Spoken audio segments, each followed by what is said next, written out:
经理解了，原来这边要我自己去找出来的这个解决方案，我把它挂在我的头上，它变成我的皇冠，变成我的智慧，变成我未来能够去处理事情的能力。你的头上啊，欲戴皇冠必承其重之外呢，你的肩膀上也要能够去负担所有种种朝向你而来的这些状态。你这个投入啊，跟你这个努力，跟你想要的目标，宇宙是很清楚看见的哈，你不用太担心，我可以感觉得到你延伸牌卡解读的能量场是很好的。心如翁送告诉你的就是你要坚持你原本的那个特殊卖点独特性，你不要认为什么事情都要自己来，你不要觉得好像就是我才能做到这件事情，你可能要有一些自己坚持的条件或筛选，或者是一些原则，更多的事情来找你的时候，你才不会失去你自己。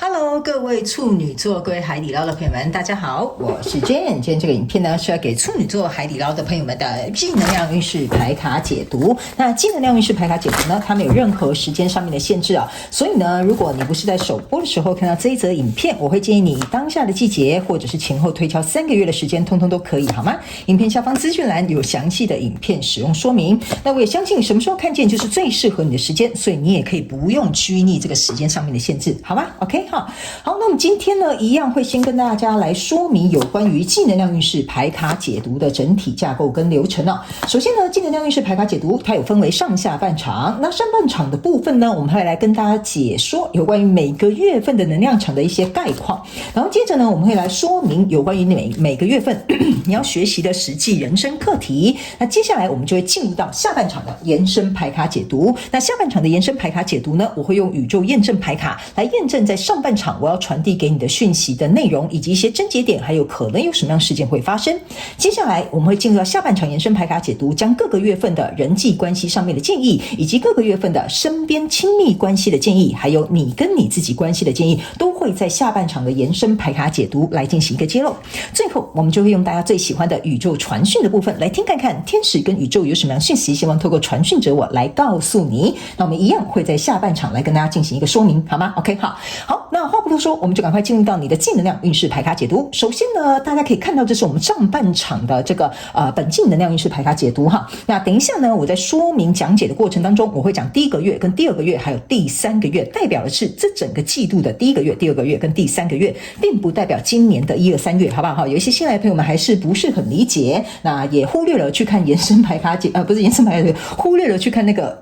影片下方资讯栏的影片使用说明哈，所以我在开头跟大家稍微说明一下，好不好？那今天呢，我要跟处女座、海底捞的朋友们说明一下哈，由于我的支气管呢还没有完全恢复，所以今天在录影的过程当中可能会咳嗽，请大家稍微见谅一下哈，包容一下，好，谢谢你们哈。好，那接下来就请你们给我一点时间，让我去感受你能量场上面的呈现跟细节哦。OK 哈，请稍后哦。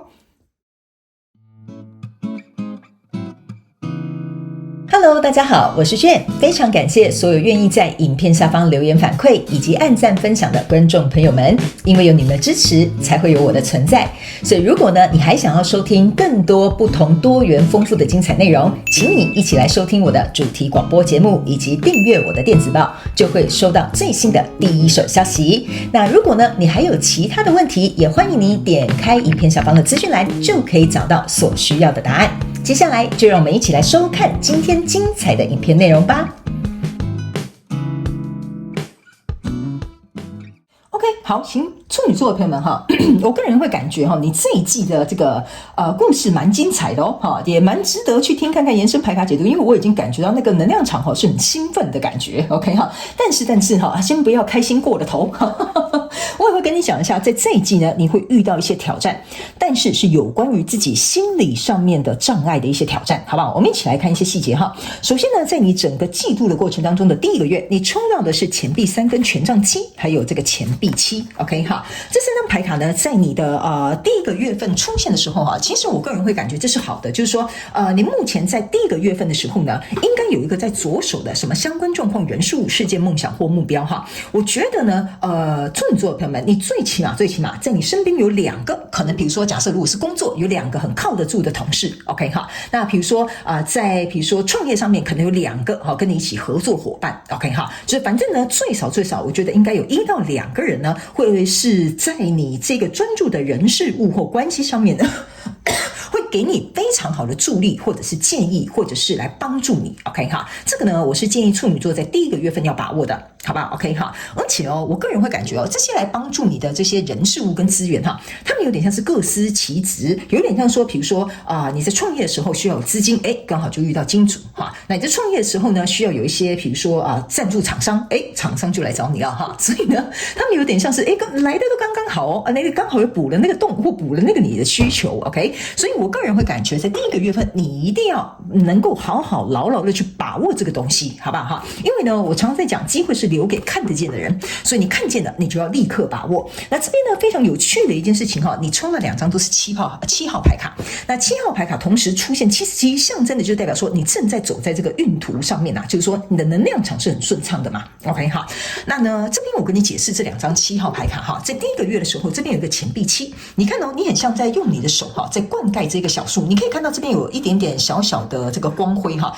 象征就是说你在培养这个小树，所以我才说你应该有一个在专注的什么东西哈。这边呢已经来到慢慢的生根发芽哈，甚至我觉得稍微有点地基，但是还没有大名大放。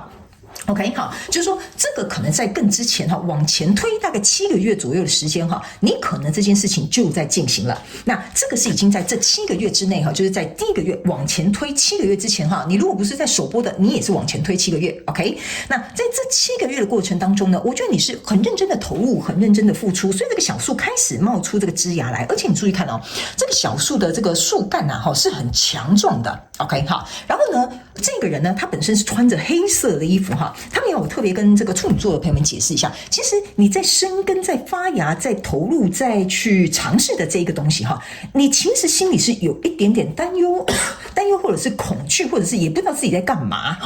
这个我就讲明白一点，比如说你创业你可能第一次创业，你不是很熟所以有很多东西你都是懵懵懂懂磕磕碰碰，然后学会了一点经验，或者是这个可能是你在尝试的一个新的方式或方法，或者是比如说项目好了，所以在这个过程当中我觉得你有点就是不敢那种漫不经心你是那种很兢兢业业的就是这应该要怎么样那应该要怎么规划这应该要怎么走我觉得你是因为这样子，所以这7颗钱币才会埋在这个土底之下。OK 好，那虽然即使你身上背负着一些可能暂时未知的、不是很清楚的未来的，或者是这些状况你曾经都没有遇过也不熟悉的，不过我觉得你还是很认真的在灌溉这个你可能很在乎的什么人事物关系什么都可以，你们要自行灵活运用我给你的讯息 OK 哈，那角色可以互换那来到这边有一个权杖7那这个权杖7呢，是你注意看，这是1、2、3、4、5、6、7根权杖呢，好像同时在敲这个女生的门因为这个女生很像坐在一个玻璃球里面，然后她在盘坐，然后呢，这边有一个力量中心，就是我们太阳神经丛的位置我个人会感觉呢，在第一个月的时候呢，我觉得我刚刚有说嘛，这个东西它是已经在进行，有的人你们甚至是7个月之前就在进行了。那进行到这里的时候呢，我个人觉得蛮考验，这个月是蛮考验这个处女座的这个我要怎么说呢？就是说你要怎么样去我怎么说呢？怎么样去控制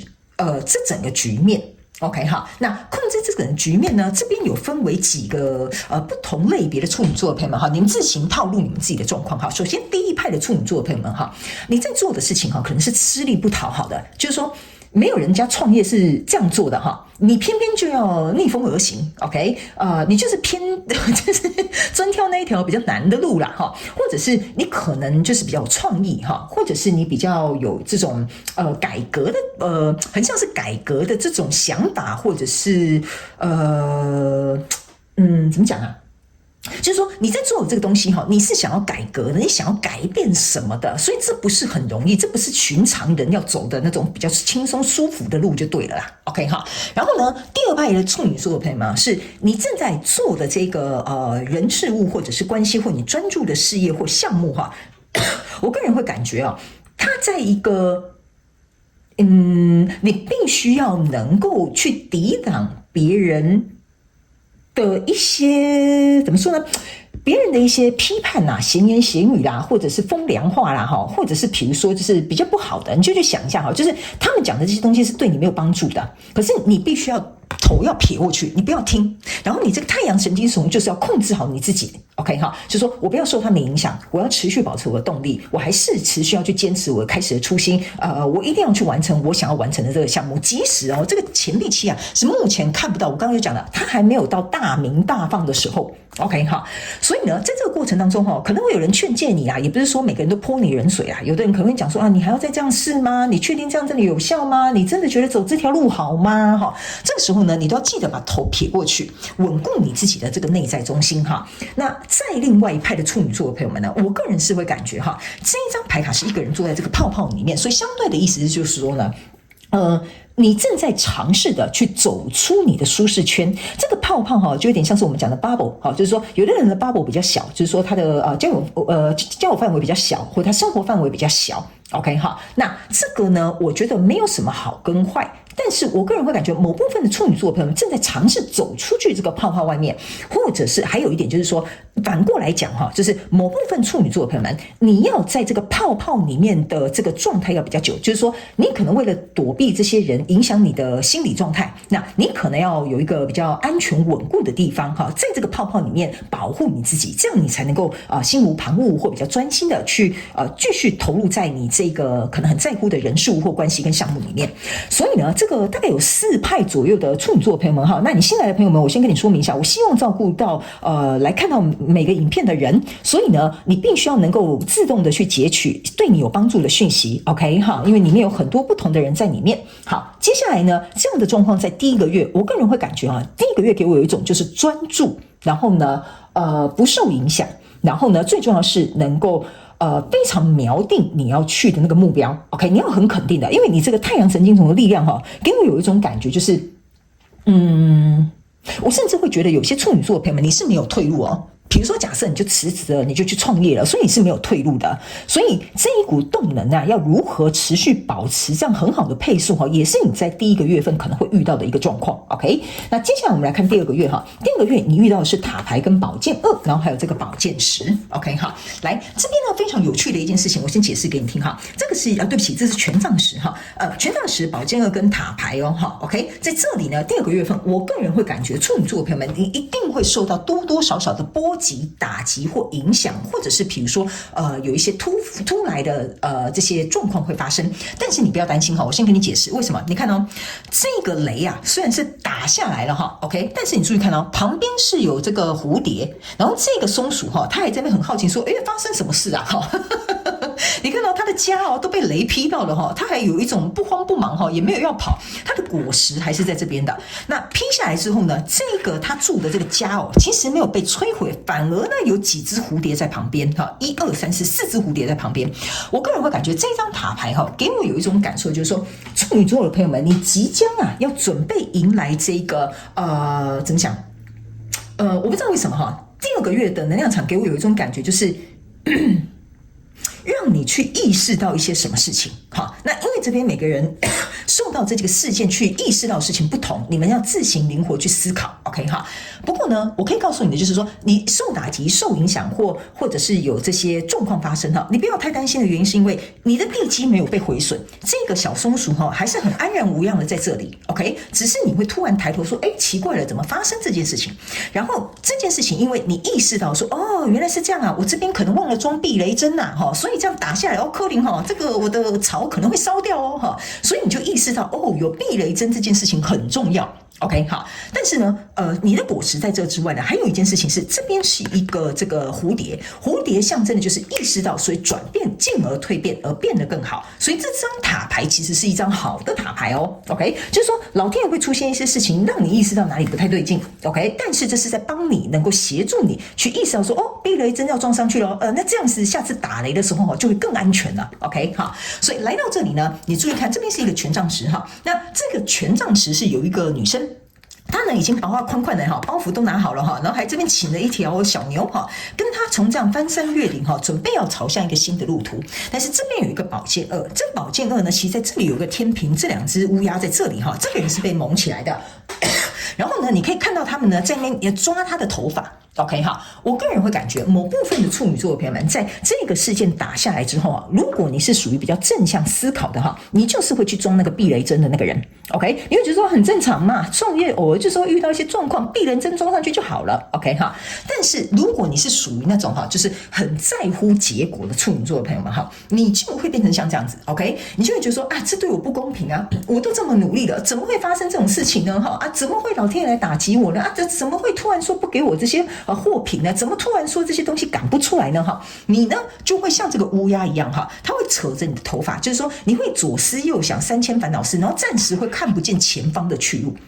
OK， 而且某部分处女座的朋友们可能会埋怨说，这对我来讲不公平，我这么认真，这么付出，这么想要一心一意的想要把这件事情做到最好，为什么还会发生这件事？所以这边呢，其实会产生两派的处女座的朋友们哈。然后呢，其实呢，我必须要告诉你哈，这个乌鸦呢，它并不是来这边无聊没事拔你头发哈，这个是我要提醒处女座的朋友们哈，这个乌鸦呢，乌鸦其实是很聪明的一种动物哦，它其实是想要来帮你把这个这叫什么眼罩吗？是这样讲吗？哈，它其实是想要把你把眼罩拆开。好，所以我个人会感觉在这里应该会有两个人或两个机会会进来告诉你说，你应该要注意这个地方，你应该要看那个地方，你应该要怎么样哈。所以我觉得有可能这个也代表一个就意思就是说哈，其实应该有人早就在提点你，在提醒你，在告诉你，可是那个时候的你看不见，你觉得好烦哦，你们不要告诉我这些，你们不要来影响我做的决定，你们不要认为觉得说你们这样可以，我才是最了解这个状况的人。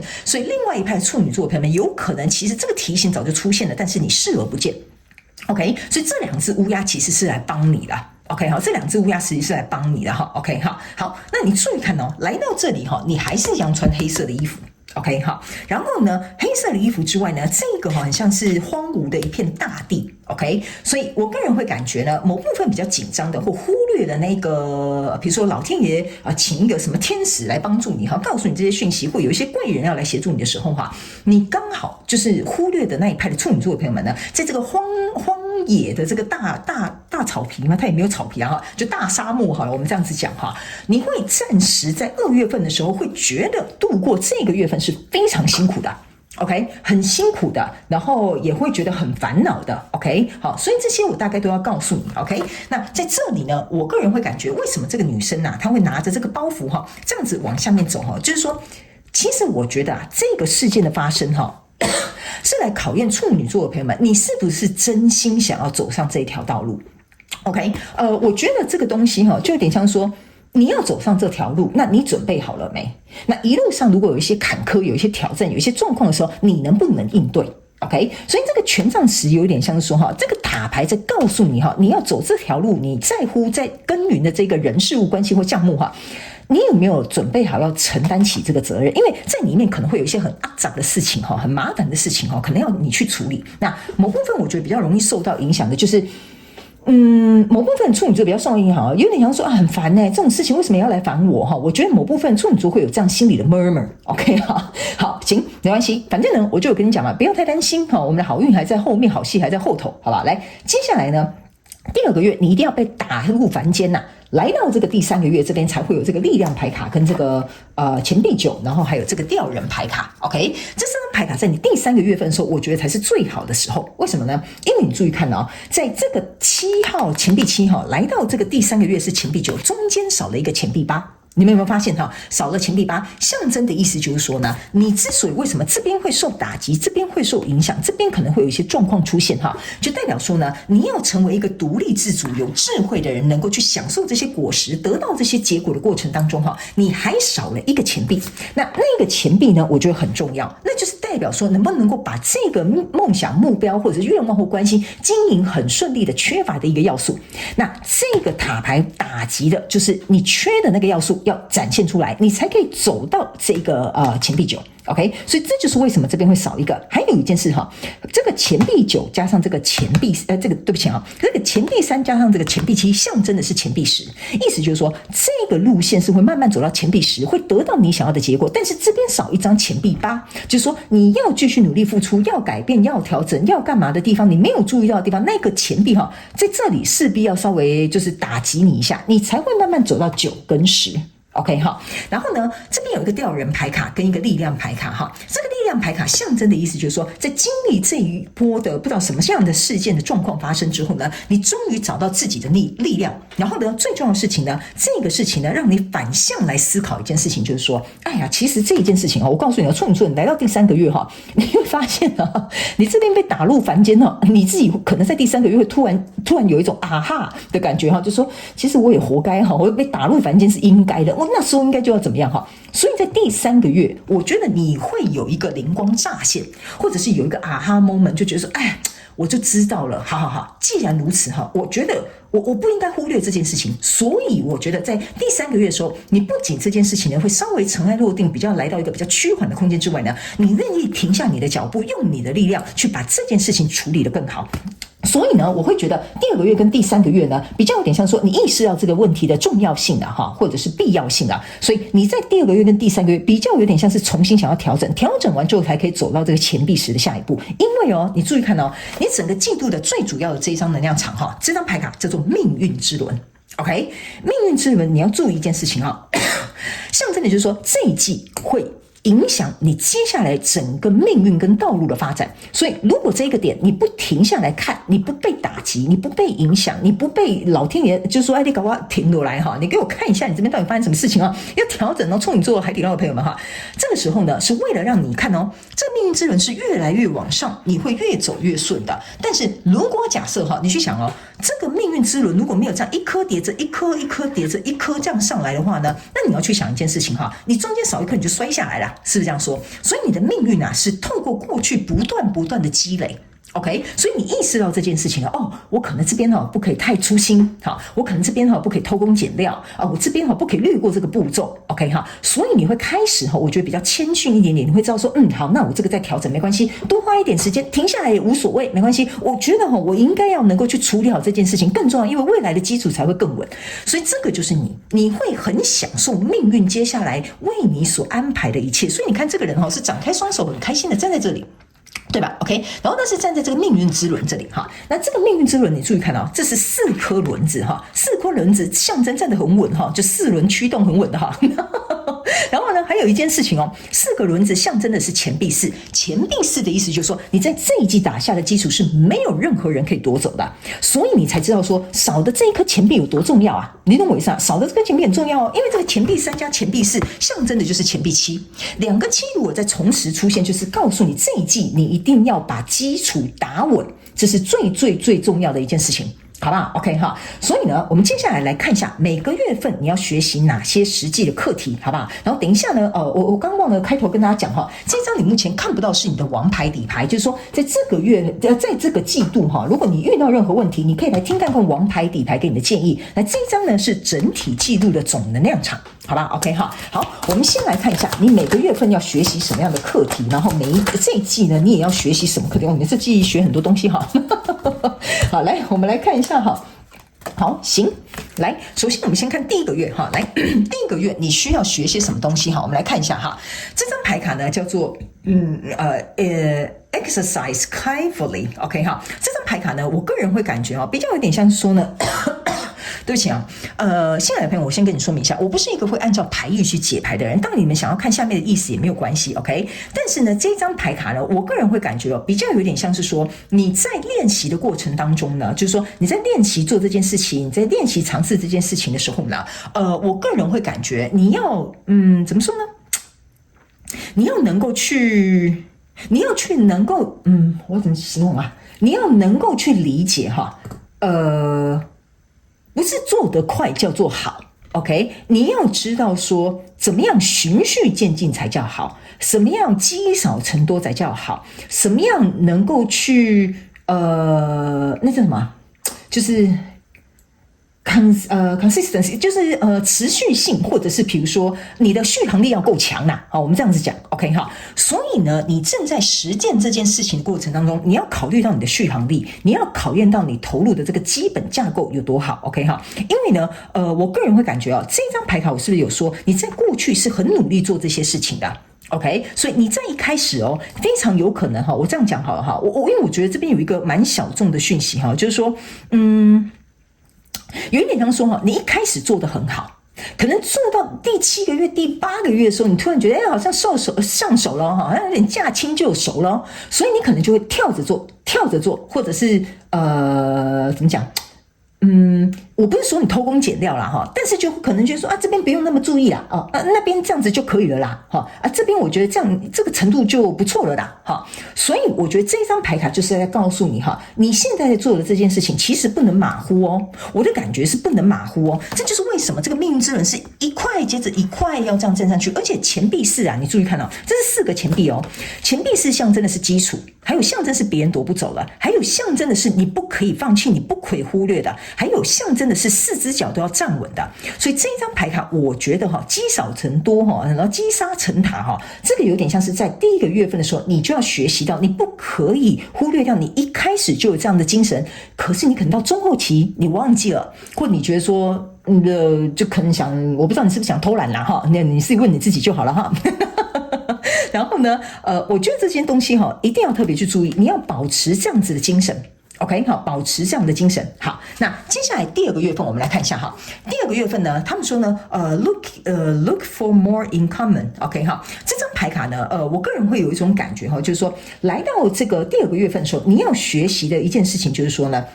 你不要忘了，一开始我是不是有讲，某部分的处女座的朋友们，你在做的这些东西非常有可能是改革的、创新的、跟别人不一样的、独树一格、出众的。OK 好，那如果假设好了，你觉得说大家都这样做，那我就这样做就好啦。这就是我跟你讲的你来到这里你少了那一颗关键要素，有可能那个关键要素，我简单举例有可能你跟别人的与众不同，就是你有你那一份坚持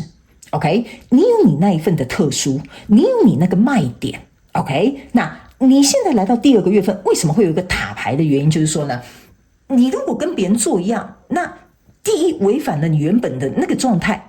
第二你跟别人有什么差异啊？你懂我意思啊？所以这个时候呢，之所以为什么会被挡下来，为什么会有一个塔牌出来的意思，就是说你可能不能用一般，我不能说你不能用一般常理做事，但是你要用你当初的那个独特性去做事。或者是你的风格，或你的态度，或者是你的坚持 ，OK 哈，所以这个是你要学习的 ，OK， 因为我觉得你第1个月到第2个月的能量场是很连贯的，因为它是一整季的嘛，所以我觉得如果说假设好了，你想要突出，你想要与众不同，你想要去做这个改变的话，那你本来就要去承担跟别人不一样的风险。OK 好，那我刚刚有说这个不是有一个圈圈吗？你如果好不容易跨出这个舒适圈，然后你又回来这个舒适圈的话，那其实你没有什么突破啊，你懂我的意思吗？所以这个有点像是说，既然我们已经要突破了，既然我们已经要跨越了，既然我们已经就是头都洗下去了，你确定就是要往这边走了，那你要坚持到底啊。OK 哈，所以这张牌卡我个人会感觉不要去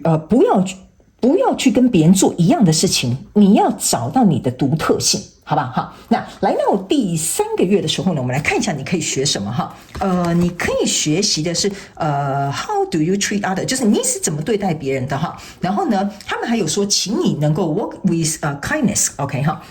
这2张牌卡呢，我个人会感觉第3个月份你在学习的课题的意思就是说，在这个过程当中首先第一这张牌卡让你学习就是说，你已经一路上经历过很多事情了。我觉得我现在说你这边少一个东西或被打击会怎么样不是说你做的不够好，处女座朋友们，你对自己的要求很高，你也很想要去把这件事情做好，但是在这一路的过程当中我觉得呢，你之所以为什么可能在这里有点松懈掉了，或者是有一点放弃了，或有一点偷懒的也好 OK 那是因为我觉得在一路上呢，你的这个松弛感没有那么的足，就比如说你对你自己要求很高，你都很兢兢业业，你也都很努力的付出在这件事情人事物关系上面 OK， 但是我觉得在这个过程当中，我觉得第一个这个是要告诉你，你要安排一点让自己喘息的时间，你才能够继续有力量去做这个你可能很在乎的人事物或者是梦想目标。第二个，这张牌卡呢其实也是要告诉处女座的朋友们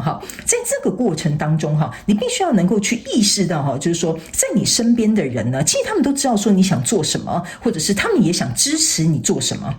OK 但是呢你可能要特别注意一件事情，就是说我怎么跟你说呢，就是说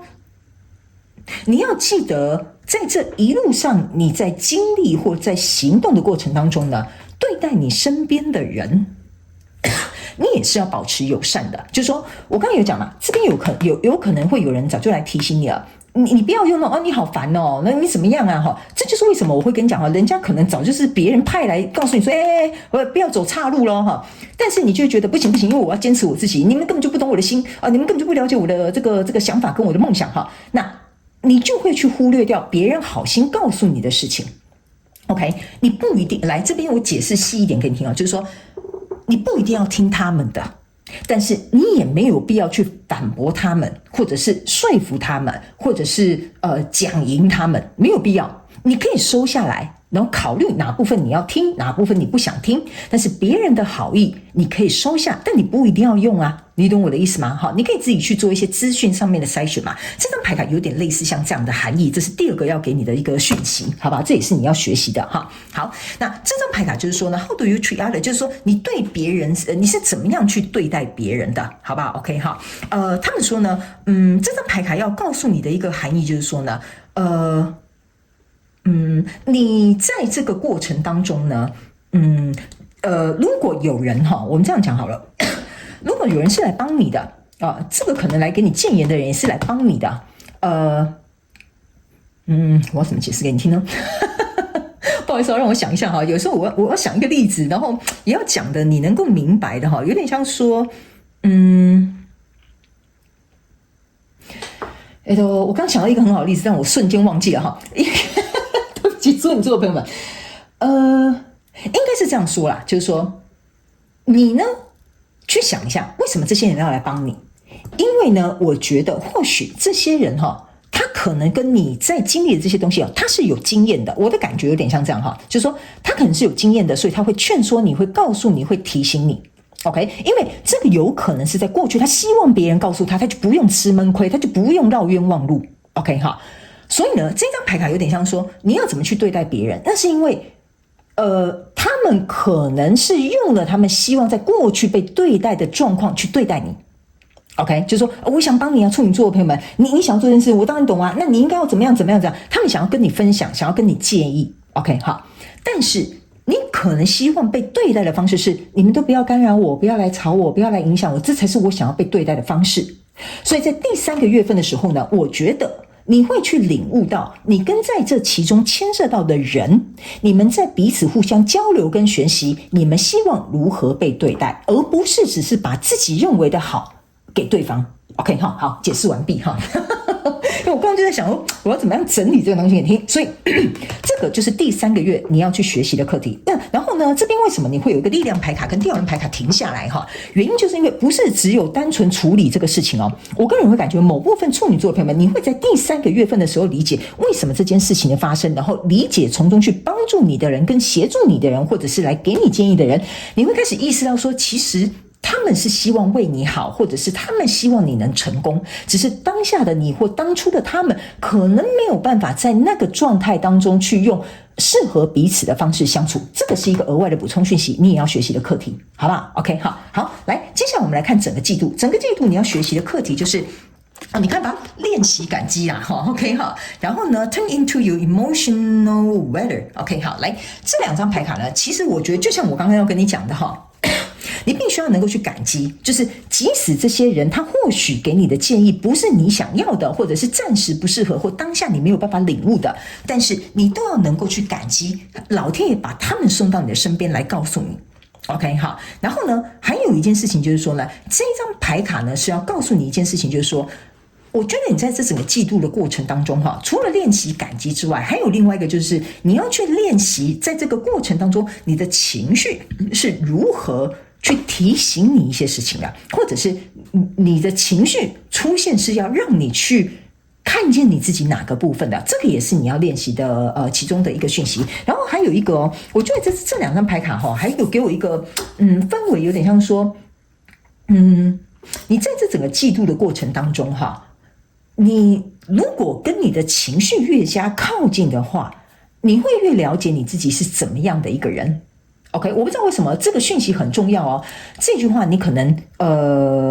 过几个月了再来听，你可能会明白我要告诉你什么，就是说你以前以为你是这样的人，但当这些事情跟人事物出现来影响你之后，你才了解你真正是怎么样的一个人。然后你理解之后呢，消化之后，我觉得来到第3个月，你会变成另外一个人。好，不是说你变成什么很奇怪的人哈，就是说你会理解说，哦，其实我自己是这样的一个人，哦，其实我这边还可以再调整，哦，其实我可以怎么样可以做得更好，或者是能够去再更加的，比如说假设圆融的处理人际关系好了。OK， 所以这张牌卡也是你整个季度你要能够去学习的，好吧 ？OK， 好，来，最后我们来看一下。你的王牌有什么话要跟你说？就是说，在整个季度过程当中，如果你遇到一些状况或者是问题，你想要建议的话，来听看看。好，来，这张牌卡叫做权杖侍者。OK， 好，权杖侍者呢，这张牌卡有几个讯息要跟我们的处女座海底捞的朋友们讲哈。首先，第一件事情哈，你注意看，他很开心的在跳跃，然后把这个权杖甩出去。OK， 所以在这个季度的过程当中，第一个，你可能要理解一件事情，有些事情并不是你能够控制的。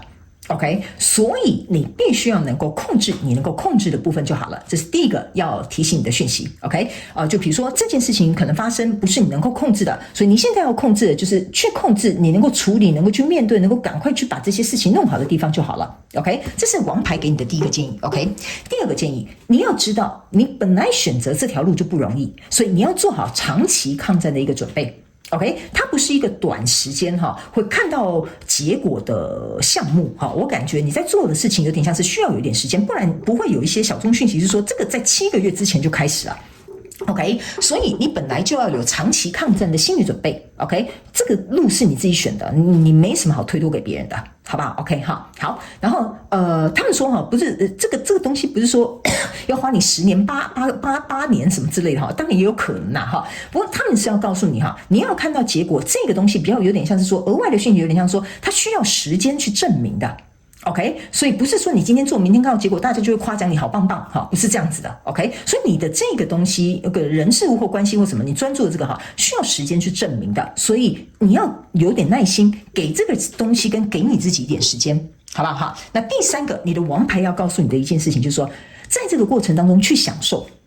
OK， 为什么？你看这个人穿得非常休闲，然后跳跃，很开心快乐的感觉。他们说呢，你做这件事情是为了快乐不是为了自虐，好不好 ？OK， 好，所以呢，他们说你在这个过程当中你要享受，你就以一个享受、体验、经历的一个心态去做这件事情。他们说，唯有你用这样子的心态，你才能够放轻松，你才会有弹性，你才会有好奇，你才会有这种哇，你就像这个松鼠一样嘛我忘了装避雷针好那我就给它装上去所以你在看待事情的时候呢，就不会那么紧缩，也不会那么紧绷，也不会那么严肃。OK， 所以他们说呢，第3个就是你遇到任何的状况，请你放轻松一点点，当作去冒险，好玩，然后有趣，然后去体验跟经历这些事情。当你能够这样子的时候，你就会发现，其实你在这一季的过程上面的这个挑战对你来讲都不会是一个难题。OK， 你反而觉得好有趣你又发现这件事情他们说这个就是你的思维跟你看事情的角度变得不同了。OK， 好，那以上这个大概就是我们上半场的本季的能量运势牌卡解读。接下来我们要进入到下半场的延伸牌卡解读了。OK， 那在下半场的延伸牌卡解读呢，我首先会用宇宙验证牌卡来验证每个月的一些症结点跟细节，还有看看有没有什么额外的补充事件。OK， 接下来我们会来分享每个月份处女座的朋友们要注意的有关于工作上面的人际关系的建议，以及分析你身边亲密关系的一些状况跟建议。接下来我们还会跟大家揭露有关于你跟你自己关系上面调整的所需的建议。 OK， 那最后我们会用这个大家最喜欢的宇宙天使传讯的部分听看看天使跟宇宙有什么样讯息，希望透过传讯者我来告诉你，我也会在下半场来跟大家说明，好不好？所以呢如果你也想要来加入我们下半场延伸牌卡解读，下半场延伸牌卡解读的连结就在影片下方的资讯栏，打开你就可以看得见。欢迎你以行动来支持我们的频道，好吗？ OK， 好，那以上呢上半场的这个本季能量运势牌卡解读，我也希望能够帮助到这个处女座的朋友们。 OK， 也非常感谢处女座的朋友们的收看，也希望你会喜欢。那我们就下半场延伸牌卡解读见喽，拜拜。